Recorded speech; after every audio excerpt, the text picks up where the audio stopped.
Time for the final verdict of KATSEYE on this channel and our music reviewing journey. We have heard the highs and the lows. I thought Gnarly, what a mess. I thought Gabriella, what a song. And I think it's time we check out a body of work. If you will like an uncut version of these reviews of both Beautiful Chaos, I think is the name of the EP, you can become a member. Shout out YouTube for letting us at least do something for the members in terms of uncut. And I do apologize if you are going to see cuts in this version. Yeah, we are trying our best, but we're still not buddies with hype. Here we go. Okay, Lara. Ooh, the outfits already. That's hot. Nice. Yes. Give me the Tyler feature. I like. Oh, she's so gorgeous. Bella, mi amor. It turns out she can speak Spanish properly. No problem. Oh, Megan. R&B pop. Nice. I like it. This is how you do a girl group in the West. I agree. This is gorgeous. Their whole thing about like we're not doing anything, we're not repeating concepts, really is their concept. What the? Those shoes are mental. The ones that I like Manon? Manon, yeah. Yeah, she's an attractive ass girl, man. Big up. That's what's her name? Daniela. Daniela. Smart to repeat it. Fabulous. I like the line distribution for this one. Yeah, they're very it's even. Nice. Me too. Was Lara ill or something? Why was she dancing? Where the f is she? Oh yeah. She was doing the. Oh, she's maybe doing, she's injured.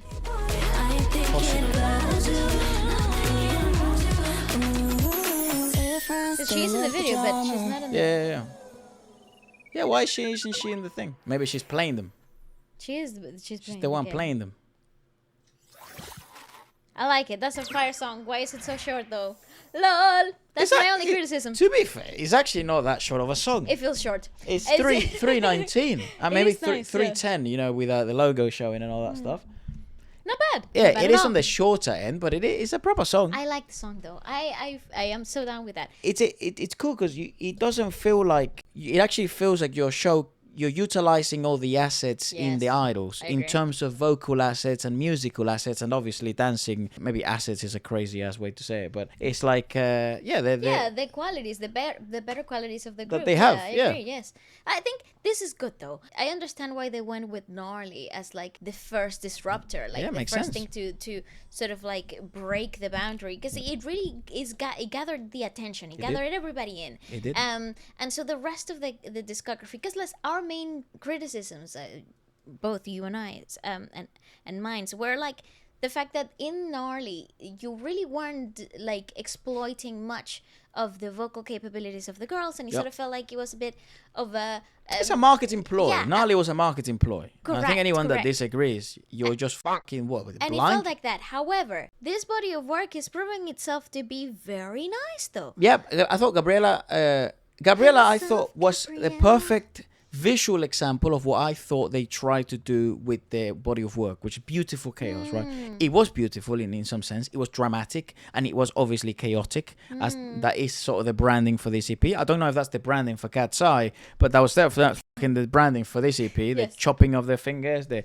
absolute shocking and disruptive visuals with a very melodious and quite awesome cadence in that song of Gabriella. And here, this is the type of song that I think a lot of girls are gonna like. They're gonna do very well in the short content platforms. I also think this is gonna murder on TikTok. I think like over the socials, this is gonna totally be awesome. It's a lovely chord progression. It definitely works as pop, and it is R&B pop. I do wonder who wrote this one. The track was written by acclaimed songwriter Jacob Kasher, who had previously collaborated with Selena Gomez, Britney Spears, Maroon 5, Tech McRae, and Lady Gaga.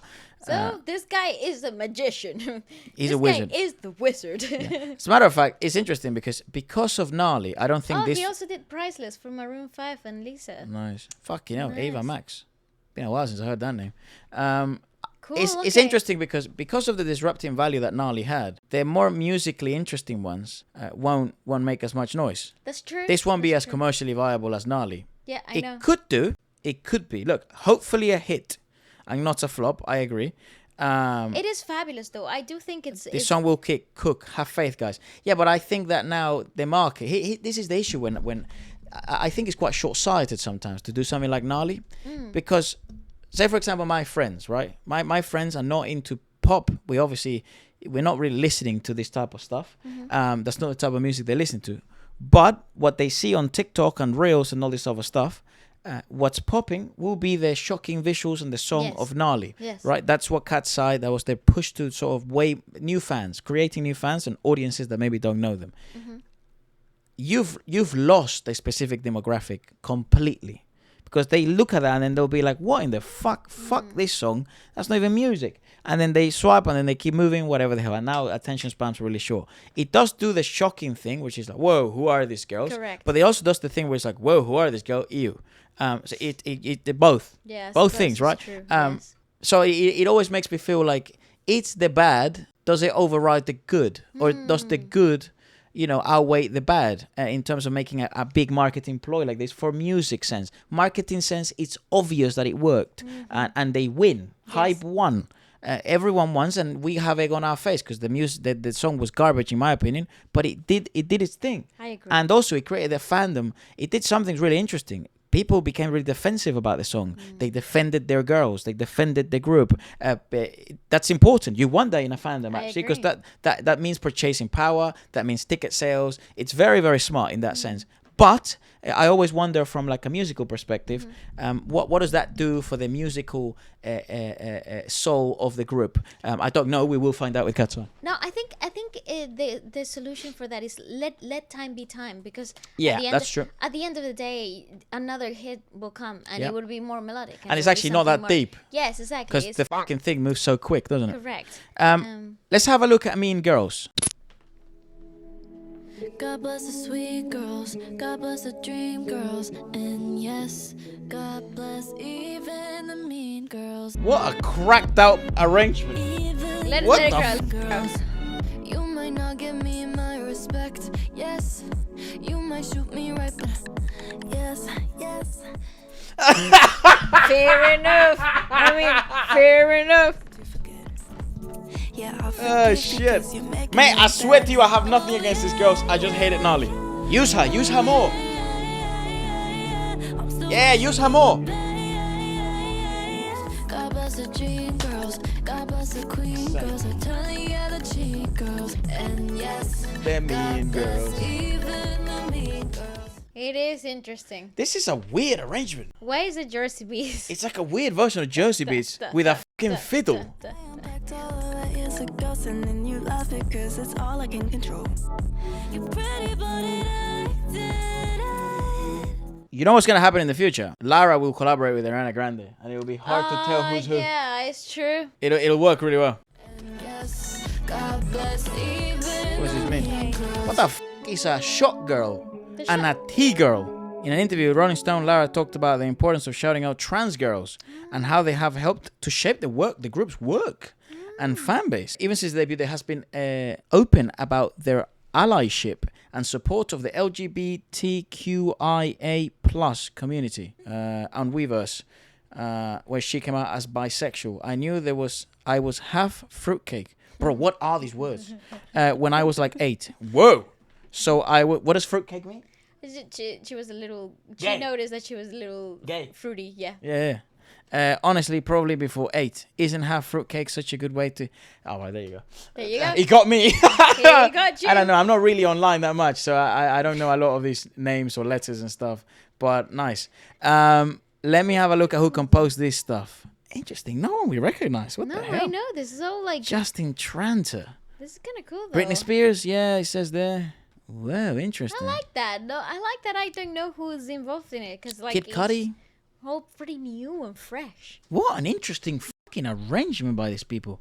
Yep. Keto AI. Okay. Interesting. But actually, this song, if you actually want it to be a bit charitable, it actually works really well with the whole beautiful chaos thing. It does, 100%. It's like nice lyrics, right? It's like some may say beautiful lyrics. Very simple. I get it. But straight to the point. But straight to the point. It is very much like modern. Yeah. It's like modern art. You know, Yeah. you go to one of the museums and it's modern art. I don't know why you're looking at me like that. What the hell? I'm just saying what I'm saying. But And then I don't know what that's a violin or a fiddle or whatever. I the fuck that is. don't know With what Jersey that beats? sample. I don't know what What the is that? sample is, but it's kind of nice. I mean, I'm not a fan of musically speaking. I'm not a fan of the Jersey beats, the integration. Like, I wasn't a fan when they were very trendy, and I'm not. Still not doesn't float my boat all that much. However, though, I do think the lyrics are sweet. This would totally go down so well in a concert. This will turn people, off their. I think freaking so, nuts. and as well due to its, I think the messaging, because I'm just looking at the lyrics, not the lyrics, the comments and stuff. Yeah. Everyone's talking about It's an empowerment song. Yeah. the lyrics and sort of the inclusiveness It's of it. sweet. I like it. I think it's dope. It has an opportunity to, commercially speaking, do quite well, and people will take it under its wing and sort of support it a lot. Yeah. Musically speaking, not my favorite. I don't think. No, I don't think so this song either. works. It's not my favorite. However, though, I do think it's a song that will be immensely popular. Yeah, this is interesting because that leads down the rabbit hole of messaging over musical prowess. I don't know, I'm not sure, but let's have a look now at M.I.A. Missing in Action, I presume that stands for. 3. Wait, I do know some shit.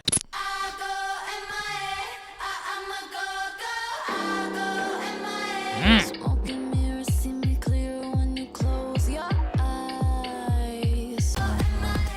This is fire. This is a banger. Wow. Woo!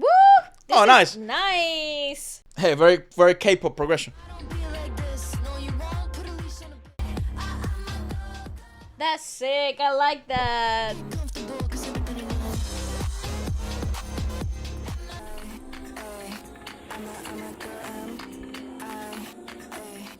I'ma go M.I. I like it.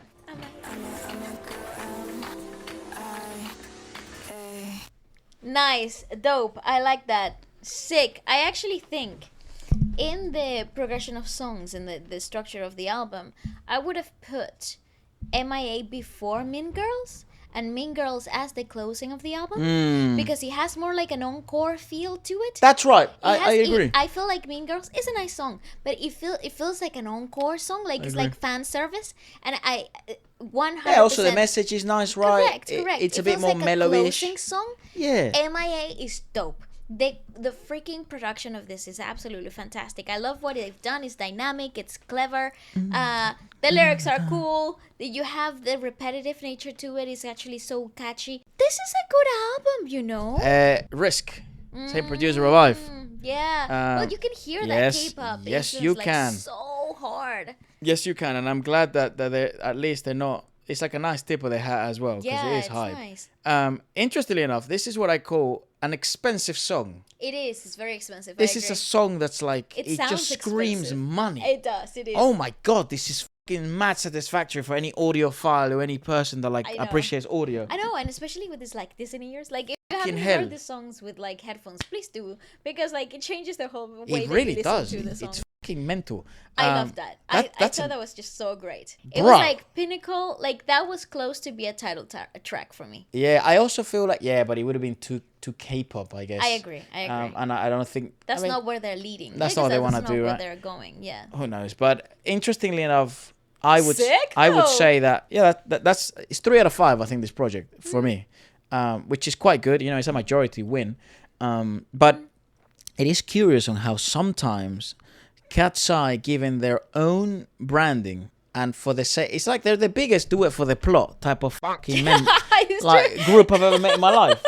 I swear to you. To be honest, that screams their generation like so much. Yeah, bro. Like, I it's think so they're a great, group, yeah. and even the producers they work with and Yeah, the fucking yeah. management they They're have is like, they're fuck leading it. towards it. do it for the plot. Yeah. Like, what the fuck? Yeah. Even if it doesn't make any sense musically, for the plot, bro. Yeah, and they're winning. Fucking swerve it, swerve that shit. And they are winning. I think this like isn't it. the strongest EP we will see from them in their career, I don't think so either. but I do think Gabriela, Game Boy, and M.I.A. are really good fucking songs, and arguably speaking, probably are gonna be some of the 3 strongest songs that come out this year. In terms of production value, well, in you terms have of to put catchiness. gnarly. You have to put gnarly in the sauce as well because it's the biggest track that they've ever made. So Yeah, I agree, but that on its own stands. But I didn't even like the production of Gnarly. No, I mean, it made neither, no I think. sense. I've seen people on Instagram Reels make better shit. It's true. I swear to you, I have nothing against the girls, bro. Some Or of you their need to production. calm the hell down. this is what we do. Like, I can't tell you it's perfect when it isn't. That's the deal we've got going on. Honesty. I'll give you honesty, and you give me feedback. You can disagree. Like, that's completely fine. But like the pact we've made, as you as the viewer, is I give you the truth, and you give me your time, and I treat your time with respect, because obviously it's limited. You're gonna die someday, and We all are. yeah, exactly. And you're spending it watching a review. Cool. From a musician perspective, from a music reviewer perspective, and I think sometimes people forget that, like, we work a lot with a lot of these labels. Yes. We've never worked with Hype, and I've made this clear. There's two big labels that we've never worked with, Hype and YG. Doesn't mean we won't in the future, but we've worked with specific groups from those labels, but never with those those people Label directly. heads, The label heads or anything like that. They have no idea who we are. But we do work with the industry, from the industry within it. So it's really interesting, because a lot of what our perspectives might be a little bit different. Yeah, 'cause to what the common perspective. a lot of what people say in the comments, or like the discussions they have, or fandoms, take as truths. They're not. They're like, it's like you're wrong. Yeah, I know. And it's sad, because it's like, if they do find out that they're wrong, that sort of does break it burst the bubble. I it's like that fucking movie, that thing, the Soda Pop Boys Oh movie. yeah, like the Saja boys. Yeah, I'm not saying anyone's a demon. I'm just saying, if you knew more, you would be a bit like, oh. Yeah, no, and sometimes I really tell my friends that are like really into K-pop, because they ask me a lot of questions like, "Oh, Waleska, what happened to you?" Yeah, first, we can't say that there? much, anyway. Yeah, no, I know, but like I always say like, just don't, don't, because at the end of the day, it's all fun and music. games. Yeah, it's all fun and games. Music, Like, so like, you will interpret it however you like. But I think my conclusion of Catseye, after watching one project of them, it's after reviewing one project of them, and I'd want to listen to this again. They're the biggest do it for the plot group I've ever met in my life. I do think they have three really strong tracks. Yeah, though. bro, but They're like, very, they're good. Very good. Catseye is awesome as And a they're product. incredible dancers. Like, I think as a product, they're outstanding. And I think also the personalities are quite interesting. Like, Yeah, they're quite fun. funny as fuck. Yeah, they're fun as And hell. I like, it's really refreshing. It's a breath of fresh air. It's a fresher breath of I don't know. breath of fresh yeah, air. sure. That they have no filter. I love that. Funny as fuck. And I love that, even though because they're not K-pop, they're sort of like been freed from a lot of things that the K-pop industry will not allow their idols to do. Yeah. So and I feel like that this is the version of pop, international pop, that we should like champion, because it's so cool. Let us know what you guys thought about it. And that was our review of Beautiful Catseye. Chaos.